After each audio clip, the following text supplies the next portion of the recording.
So I got a comment on one of the Zwift videos asking me how to get good at cycling and asking what I do. And the truth is... Hi guys, welcome to an intermittently sunny morning here in Yorkshire.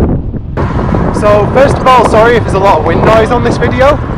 Yeah, I impulse bought this new camera yesterday and my little windsock thing hasn't come yet. So it will get better.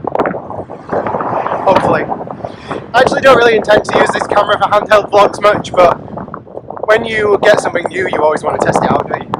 Yeah, like I was saying, intermittently sunny. The weather today is not the best. It's not that windy, but it's a really loud wind, which is really irritating. But the weather is better than it has been. So since my last video, when I went to the coast a couple of weeks ago, it's basically just rained pretty much every day, and it's been really depressing. So yeah, at least it's not raining. And this is the out, so when I go back it should be a tailwind. But I think I've made a bit of a mistake because it's flat on the way out and hilly back. And if it's a headwind out, I should have done it the other way around really. Oh well, I don't know why I've done it this way. So yeah, for anyone that cares, we've gone from my house east of York, we're going up towards Easingwold now. And then we'll cut to Ampleforth and back through the Howardian Hills. So yeah, it should be a nice ride, and hopefully tailwind home. Okay, just trying to film through Easingwold, that's where we are now, but traffic is horrendous.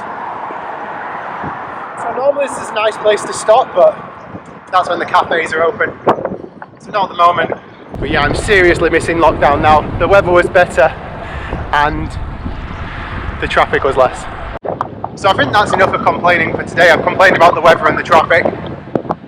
I just wanted to say thanks for all the support on Zwift videos. The last one proved a little bit controversial, but I'll be doing a Cat A race next. One thing about the videos is actually 96% of the people watching them aren't actually subscribed, but they're all getting good views, so I am guessing people are watching them regularly. So if you haven't subscribed and you like the videos, then yeah, hit subscribe. So I got a comment on one of the Zwift videos asking me how to get good at cycling and asking what I do. And the truth is, I've never really been asked that question. So I'm not some amazing cyclist, I'm really happy to admit that. And I don't want to be. If I wanted to be, I'd be training properly. I just do it because it's fun. And how do I get to the level that I am? Which is still very much holding on for dear life in a fast cafe run. But how do I get to this level is just by doing it loads. So I've been cycling for 5 years, like constantly. Not been doing any particularly focused training, with the exception of Zwift through winter. And the only reason I use Zwift through winter is because the weather in the UK is terrible. All year, not just winter. No more complaining. So I've just stopped at the top of the hill near Husthwaite here.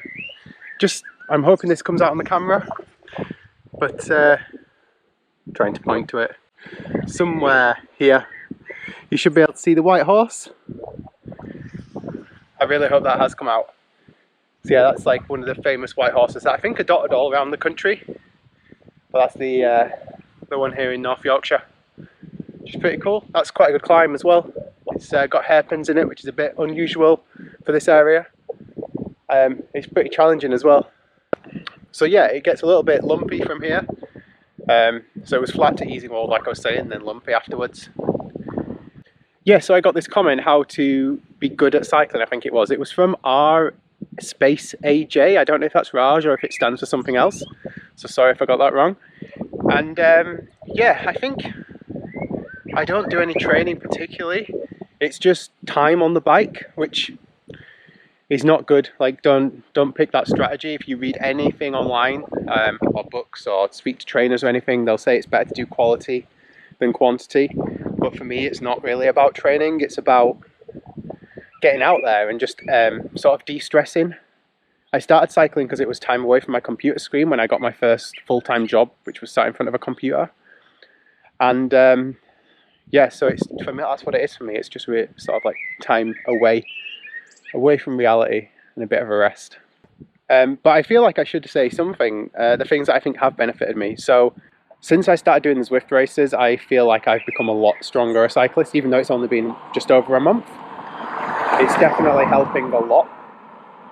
So they're really good if you want some training that's going to improve your cycling. Zwift in general, and having a smart trainer and being able to use erg mode with workouts, which is what I've used Zwift for the past few years, that's really good because it's sort of focused training. Yeah, so the workouts are really good because it's really focused training. So you'll be doing intervals or endurance training or whatever. There's loads of workouts on there. Be a bit selective with which ones you pick. Do a little bit of research as well on them because not all of them are recommended, but I'm not a PT, so I can't recommend one to you. So yeah, they're really good for increasing your fitness. When you're actually on the bike, to begin with, just using Strava is really good because you can compare against other people, see where you're slow, you know, segments that you're really low down on the leaderboards at, see how you can improve, look what sort of speeds other people are doing through them segments.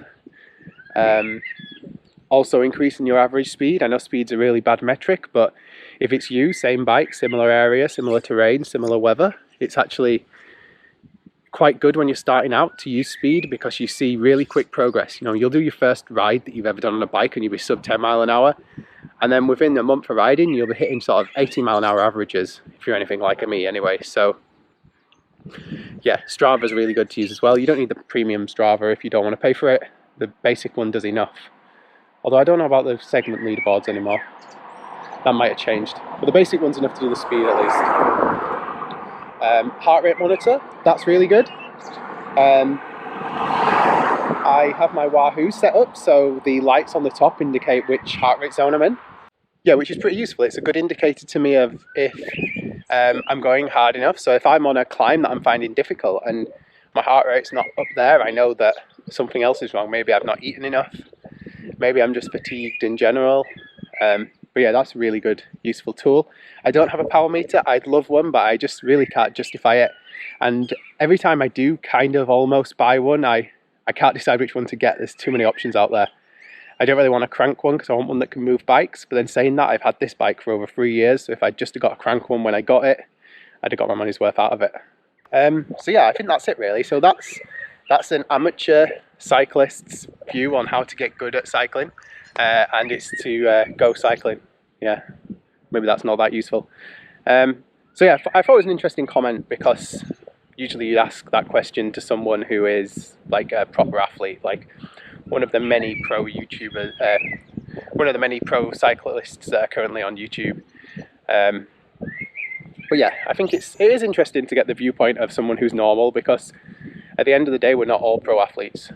So you just want to know how to get better as a normal person who's cycling rather than someone who's dedicating their life to it. Although maybe that's a good topic for another video, how to fit cycling around a kind of a normal person's life. I think there are videos out there on that subject from the likes of GCN. I think Matt Stevens did one because he used to have a full-time job when he left pro cycling and before he joined GCN. So yeah, I guess he's got a viewpoint on that, but yeah, maybe I'll talk about that in another video. Yeah, so on towards Ampleforth. Don't know if I'm going to do that much filming.